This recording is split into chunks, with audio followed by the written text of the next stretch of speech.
미국사, 미국의 유럽 경제 원조 프로그램인 마셜 플랜.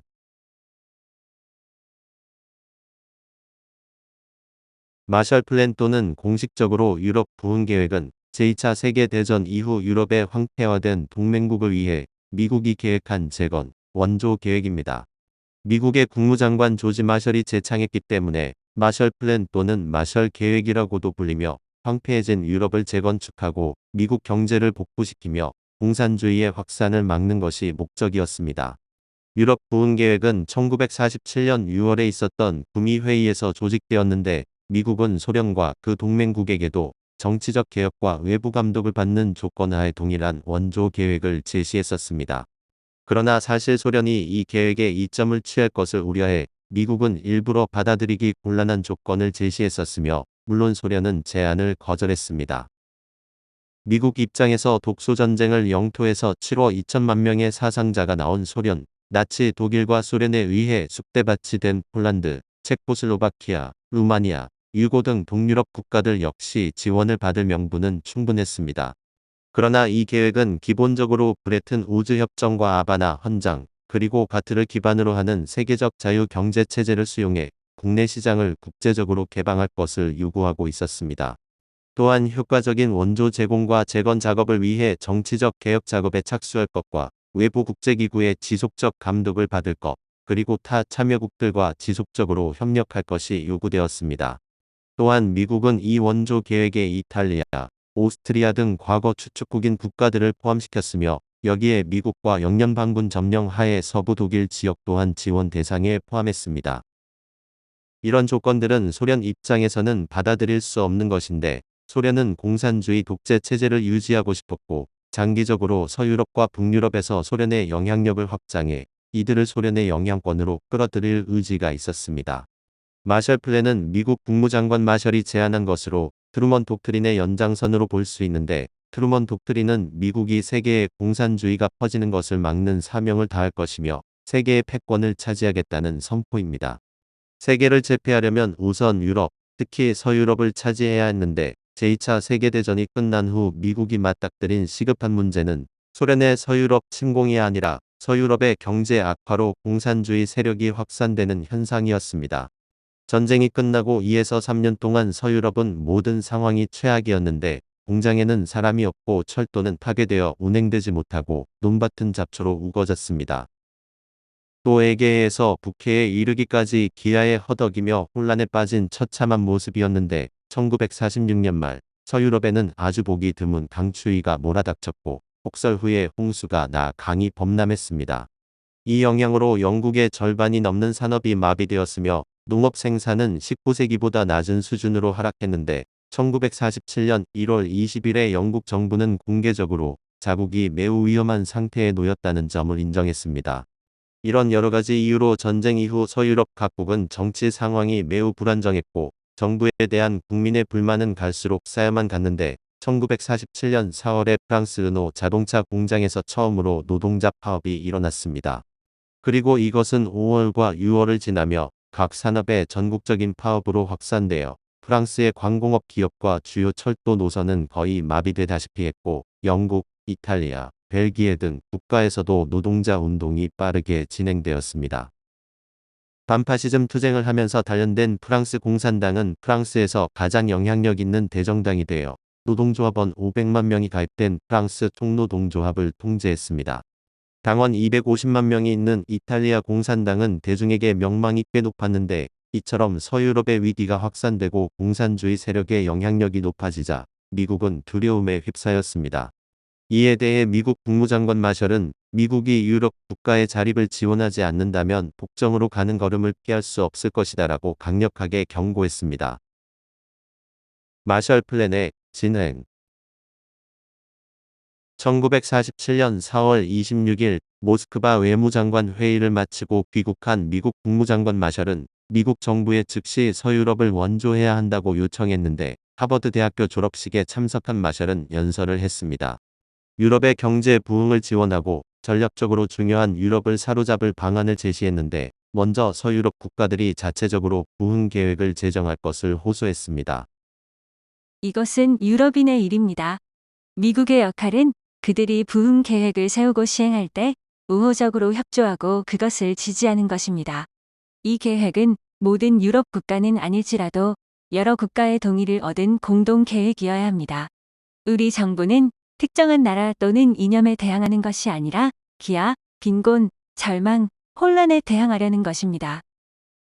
이 연설이 발표된 후 마셜 플랜은 미국과 세계 각국의 신문, 라디오 등 언론 매체에서 통용되는 고유명사가 되었는데 마셜의 연설이 발표되자마자 유럽 각국은 강렬한 반응을 보였습니다.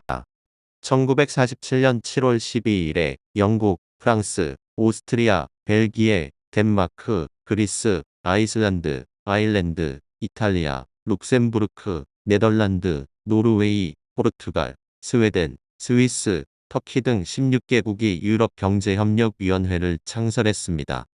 훗날 이 조직의 명칭은 유럽경제협력기구로 바뀌었으며 9월 22일에 영국, 프랑스 등 16개국은 공동으로 미국에 4년 동안 원조 및 224억 달러 대출을 요구하는 총보고서를 제출했습니다.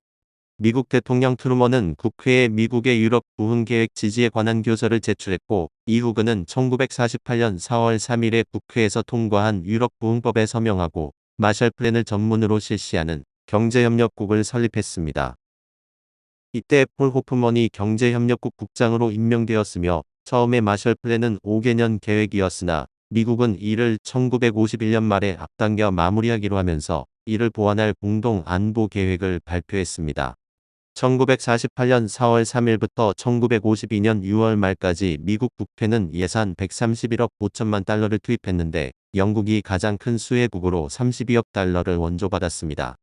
프랑스, 이탈리아, 서독은 각각 27억, 15억, 13억 9천만 달러를 지원받았으며 가장 적게 받은 나라는 아이슬란드로 2,900만 달러가 전부였는데 마셜 플랜은 서유럽 국가들의 연합과 유럽 경제 공동체의 탄생을 앞당겼습니다.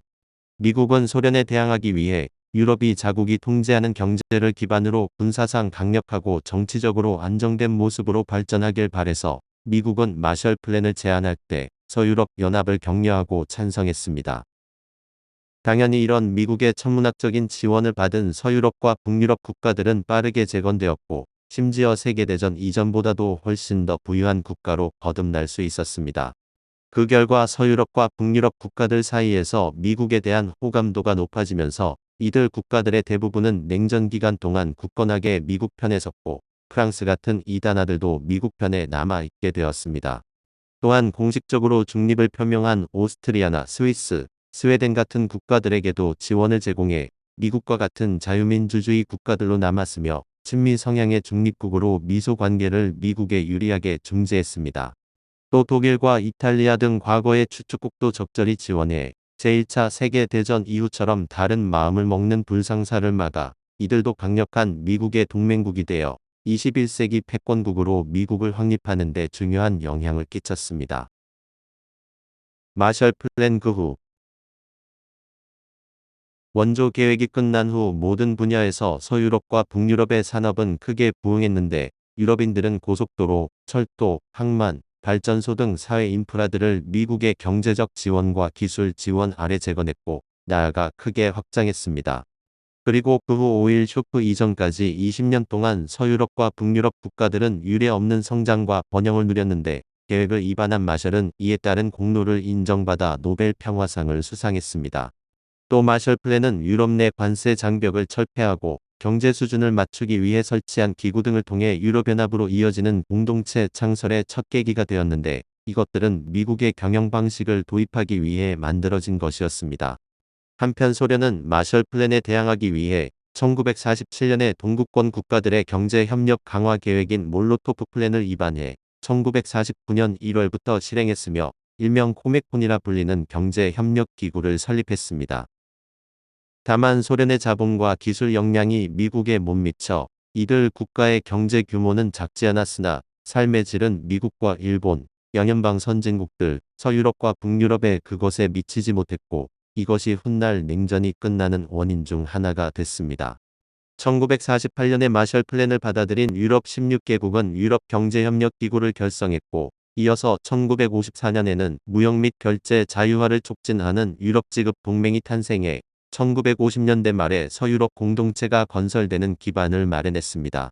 마셜 플랜은 서유럽의 경제를 일으켜 공산권의 침입을 막고 냉전 승리를 가져다 준 결정적 장면 중 하나로 거론되지만 비판도 많은데 특히 서부 태평양 지역에 대한 상대적 방치와 무관심이 중심입니다.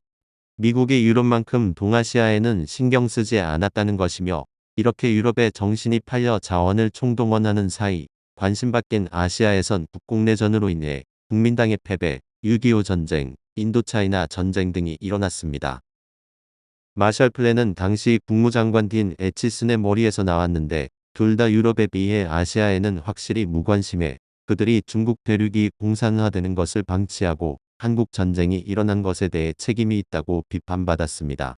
여기에 더해 애치슨의 경우 애치슨 라인에서 한국과 대만을 제외함으로써 김일성과 마오쩌둥에게 헛바람을 넣어 6.25를 유발한 것으로 지금까지 일각에선 비판받고 있습니다.